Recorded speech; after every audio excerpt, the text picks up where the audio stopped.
जज्बा। हाँ, एक के बहुत लहाई के इलाहाबाद वाली माई बहन गावा थी। अरे तबई हम गंगा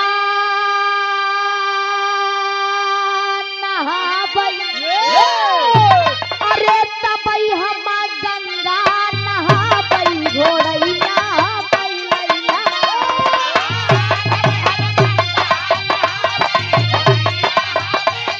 क्या बात है।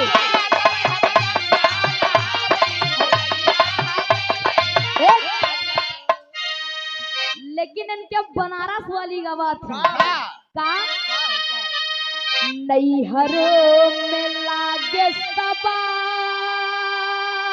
भाई, अरे नैहर में लागे सबा भाई नजर यार कैसे।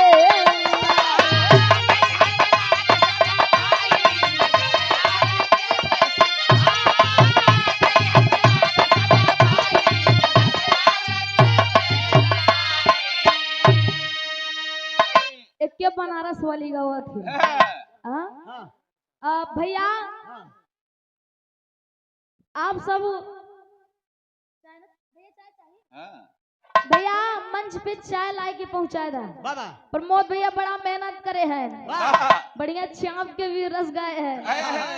अब आप सब जनवई करत हैं, वीर रस में बड़ा मेहनत होता।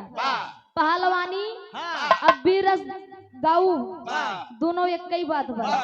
कब भैया भैया चाय लाइव पिया था। एक बनारस वाली गवा थी। लेकिन जब हमारे इलाहाबाद के स्वर्गीय दादा राम हैदर अली गुरुजी और स्वर्गीय लालजी लहरी गुरुजी जब दोनों जने के कंपटीशन हो तो लालजी लहरी गुरुजी खड़ा हो बढ़िया धोती समारत कहा है समरकू बड़ा उछल उछल गया। तब लालजी लहरी गुरुजी कहे का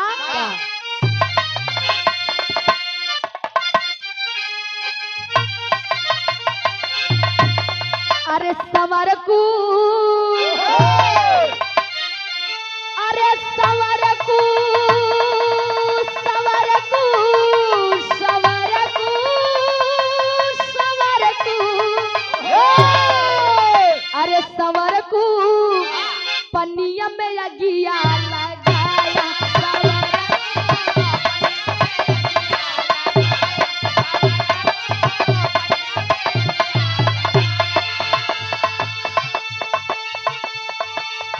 सारी जिंदगिया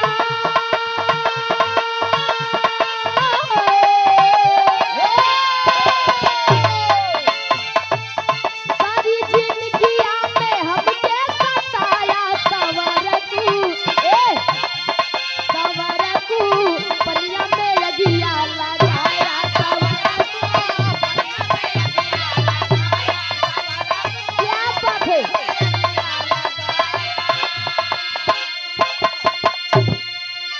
जब तनी बतिया लालजी लहरी गुरुजी कहा तब स्वर्गीय हैदर अली गुरुजी खड़ा हुए।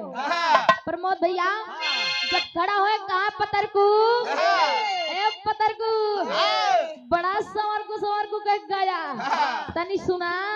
तब कहे का अरे पतरकू, अरे पतरकू पतरकू पतरकू पतरकू, अरे पतरकू काहे जदुइया डारा पतरकू।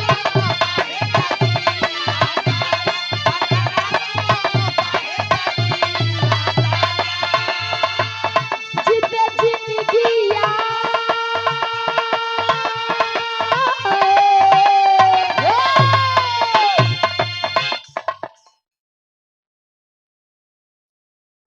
आप हमारे गार्जियन आज के आयोजक आप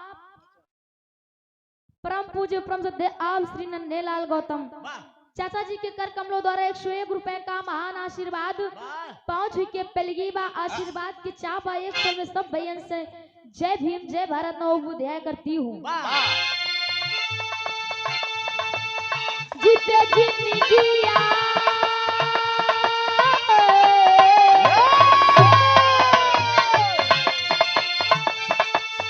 जीते जिंदगिया में हमनी के मारिया पत्थर तू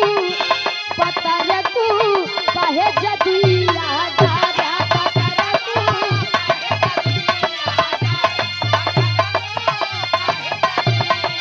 क्या बात है।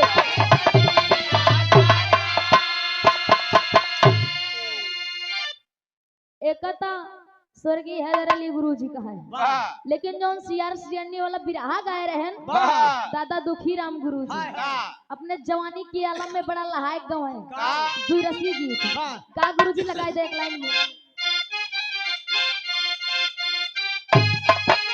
जिया बहादुर आप सभी बात के समझिए दुरसी गीत बा कोनो ननद भौजाई के का अरे टांगिया से हाँ टांगिया से टांगिया फसावली मारे दुई नौ ननद भौजैया क्या बात है।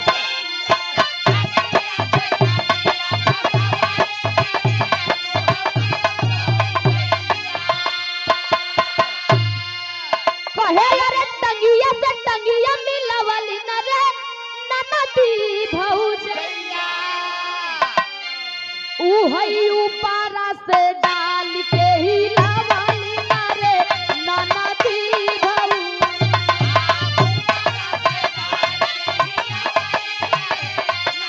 क्या बात है।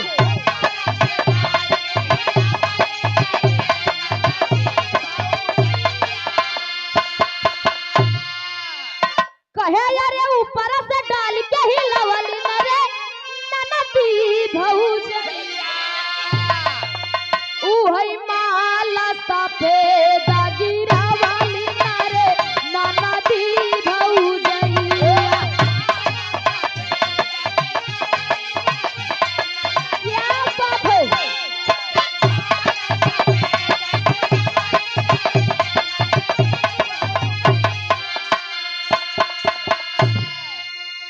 आप सब बात के समझ ले ये बात ननद भौजाई के बा पहले के जमाना में चक्की ना रही अब तो ऐसे आए बढ़िया चाची अरे गेहूं तैयार कई दिन कहीं फला दे गेहूं बनाई दे ही ले जा चक्की पर रखिया बा लेकिन पहले के जमाना में चाची अरे बोरारी हम 4 बजे उठ जाए 4 बजे उठ जाए बढ़िया भौका तैयार कर रहे बल्ला उल्ला बिन के बढ़िया गेहूं लेके जाते पे जब बैठ जाए ननद भौजाई तो टंगरी में टंगरी फसाई के और वही ऊपर से गेहूं डाल के जब जात हिलावा थीन तो सफेद सफेद होकर आटा गिरा था।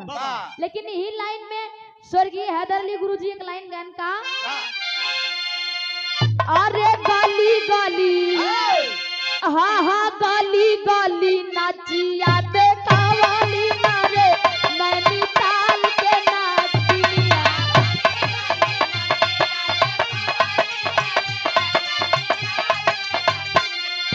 अरे जिया बहादुर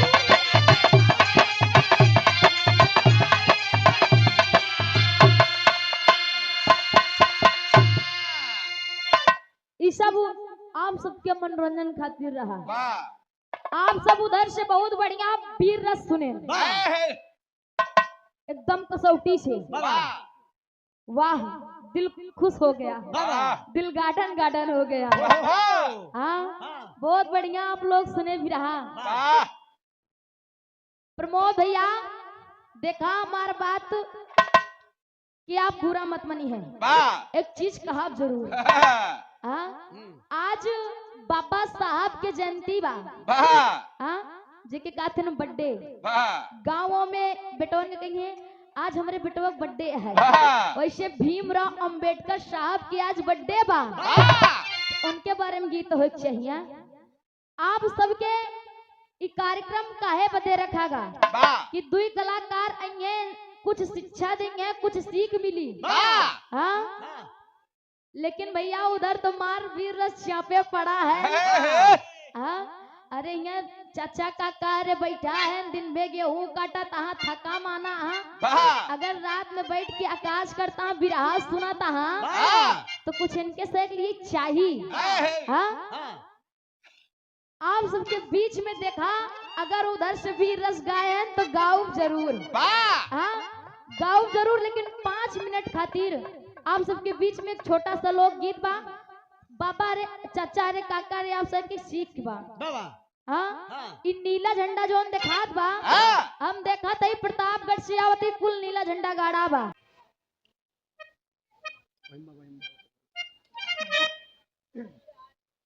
आप शारदा फुआ प्रयागराज फुआ जी की तरफ से 101 रुपए का महान आशीर्वाद पाँव छुके पलगी बा। अगर बुआ मंच पे हो तो हमारे से तनी और साहस बढ़त। ऐसे थोड़ा कंफ्यूजन हो जाता कि क्या दे दबा। आप परम पूज्य परम श्रद्धेय आप श्री दिलीप कुमार बीडीसी प्रत्याशी वार्ड नंबर 12 भैया जी की तरफ से 101 रुपए का महान आशीर्वाद पाँव छुके पलगी बा।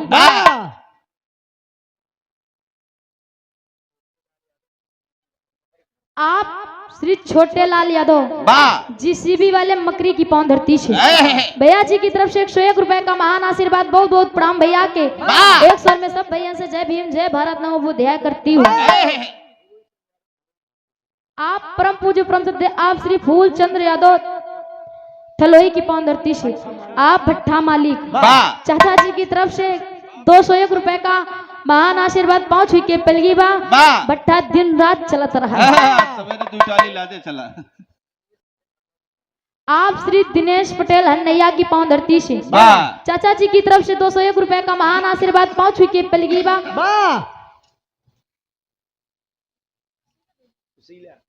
आप आदरणीय परम पूज्य परम श्रद्धेय आप माता जी आप श्री सुशीला देवी थलोई की पाँव धरती से माता जी की तरफ से 101 रुपए का महान आशीर्वाद पाँव छुके पलगी बा। पहले बंद में कहना बा गुरु जी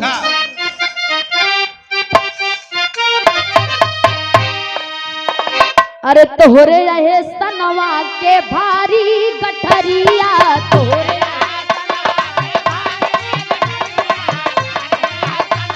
क्या बात है अतल से पार कैला हमरो नवरिया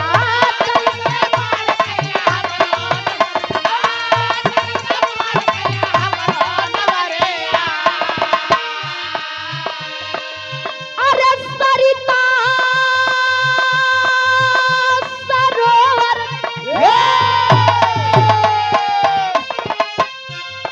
सरिता सरोवर में मधुकर चिरैया जन्म दिन की बाबा लैला बधैया जन्म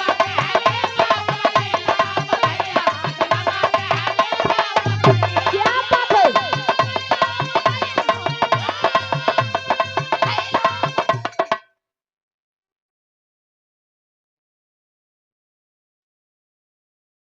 आप श्री सुरेश निषाद लकड़ी ठेकेदार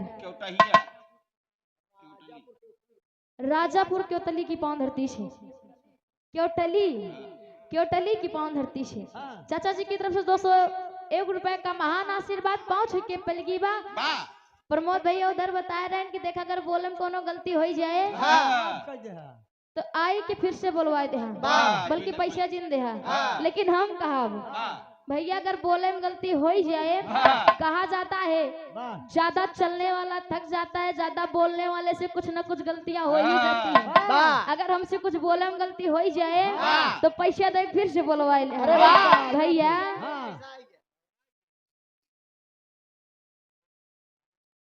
आप परम पूज्य परम श्रद्धेय आप श्री राज बहादुर थलोई की पाँव धरती से चाचा जी की तरफ से 101 रुपए का महान आशीर्वाद पाँव छुके पलगी बा। कहना बा गुरु जी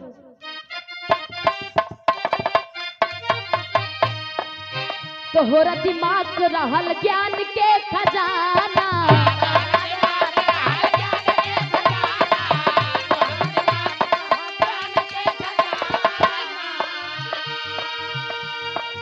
सिंबल अपना ले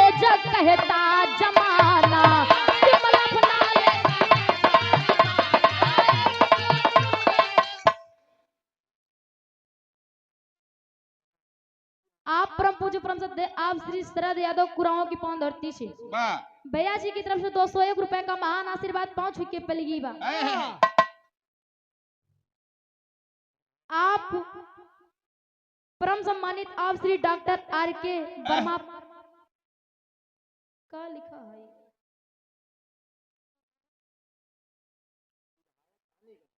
विधायक रानीगंज पावन धरती से प्रतिनिधि ब्रिजेश यादव भैया जी की तरफ से 101 रुपए का महान आशीर्वाद पहुंच चुकी पलगी बा।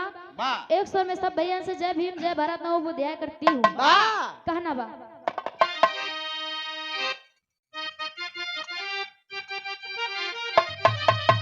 अरे तोहरा दिमाग रहल ज्ञान का खजाना तोहरा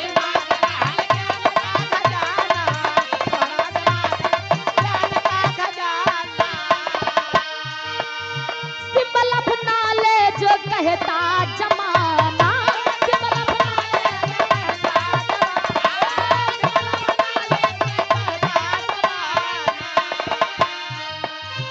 अरे बहुजान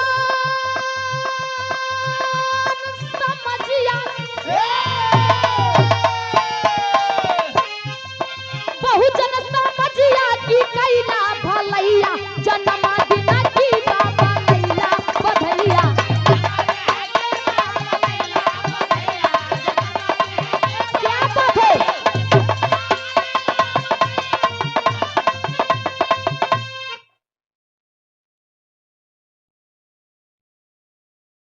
आप परम पूज्य परम सत्य आप श्री राजेंद्र गौतम थलोई की पावन धरती से चाचा जी की तरफ से 101 रुपए का महान आशीर्वाद पहुंच चुके पलगी बा।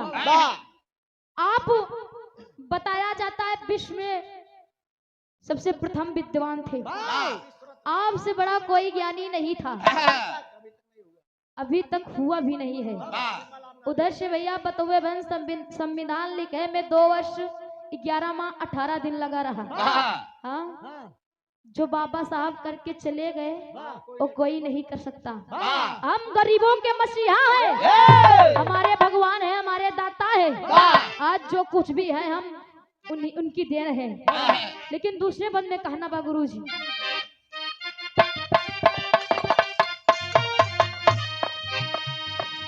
मान सम्मान स्वाभिमान कैल जिंदा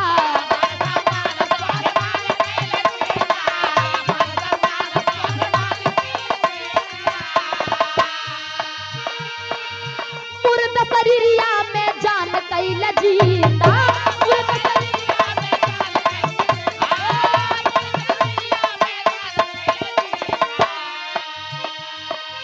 अरे बन के मसीहा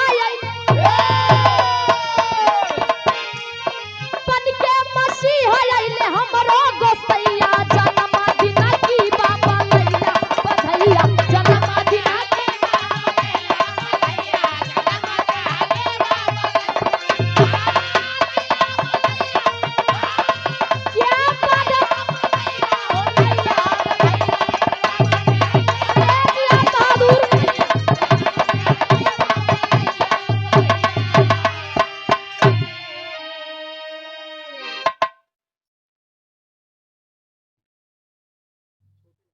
आप परम पूज्य परम सत्य आप श्री छोटे लाल यादव मकरी की पावन धरती से भैया जी की तरफ से 101 रुपए का महान आशीर्वाद पहुंच चुके पलगी बा। 100 में सब भैया से जय भीम जय भारत नवो बुद्धिया करती हूँ। आज जो हम लोगों को मान सम्मान मिला है, हक अधिकार मिला है, सब बाबा साहब का देन है। बाबा साहब के मिशन ये रहा कि आप लोग एक हो जाओ, एकता बनाओ, संगठित रहो। लेकिन एक छोड़ दे, आपकी निगाह किधर है? इनके बात आप सब समझिए एकदम सही है कहा था। बहुत जगह चाचा रे आप हमारे बात की पूरा ना मनी है। देखा थी बाबा साहब के जन्मदिन मनावत है, लेकिन ये चीज ये चीज के होता ही ये चीज बिना होता ही नहीं है। थकाई दूर करा। बाबा साहब के मिशन का रहा कि आप लोग नशा पत्ती छोड़ दे। हाँ जितना नशा पाती करे तो नशा पाती छोड़ के अपने लड़कियों को पढ़ावा।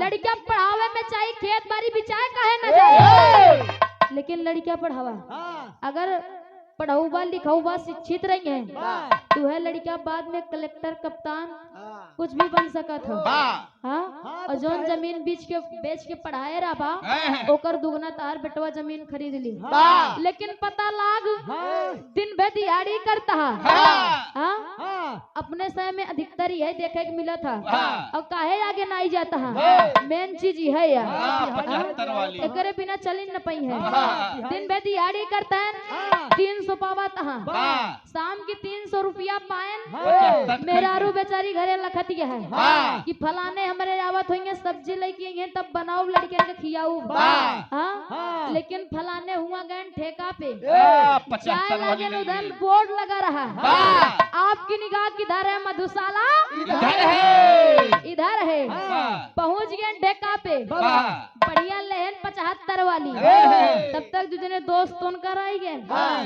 कहन कहो अकेले न अकेले हाँ। कहन राजू जब ऐसन बात वाला तू ले हाँ। दू ठी और ले ले हाँ और में बचा 50 रुपया हाँ। अब 50 रुपया बचा कहन कहो एका अकेले पीबिया हाँ। चखनवो चाहिए कहन राजू ला 50 बचा है जा चखना लई आवा आमलेट ले आवा भाई आमलेट आमलेट हाँ। पिया था का हाँ। लागत बा वाह चाचा छोड़ देना चाची से कह के कुटवाऊ जान ले हा वाह। हाँ मेहरारू बेचारी घरे लखती है कमरे लेके आवत हुई सब्जी उधर बढ़िया पी पाई के जब आधी रात के घरे पहुंचे और लड़किया बेचारा इधर भूखा पियासा रोवत रोवत सोई गया मेहरारू कैस कैस कहो सब्जिया कहाँ बा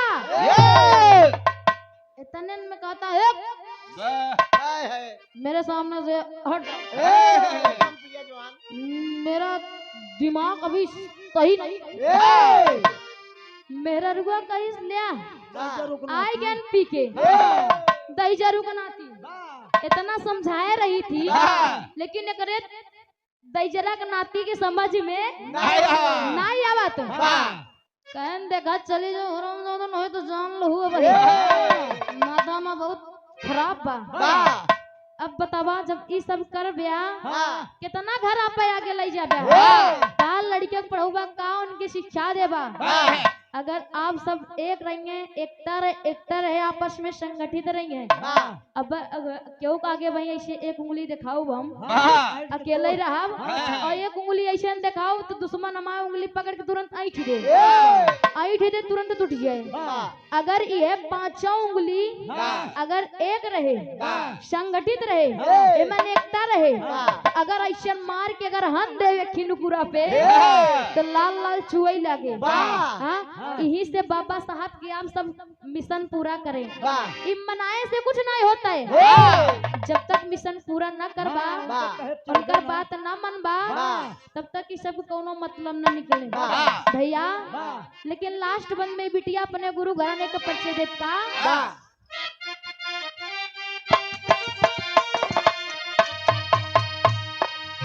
रामन बिहारी ब्रिज लाल का घराना क्या बात है कभी जब प्रसाद सूर्य भान का तराना कभी जब प्रसाद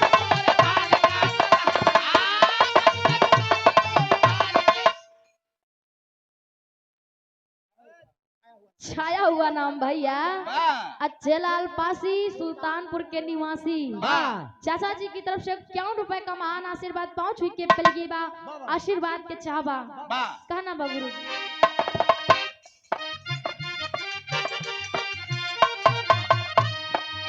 रामन बिहारी ब्रिज लाल का घराना क्या बात है दिया बहादुर कभी जब प्रसाद सूर्य भान का तराना कभी जब प्रसाद सूर्य भान का तराना अरे मुस्कान चंचल बनी अरे मुस्कान चंचल बनी अरे जंगी गवैया